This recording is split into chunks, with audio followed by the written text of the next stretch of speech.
La víspera de la fogata de pronto aquí llegó. Un cuento que escuchaste ayer y hoy eres aún mejor.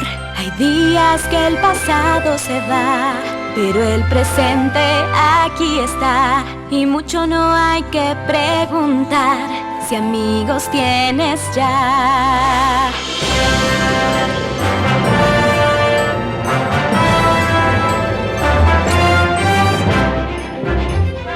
Tiempo es de celebrar. El día de la fogata llegó. Todos juntos celebrar. El día de la fogata llegó. No hay que esperar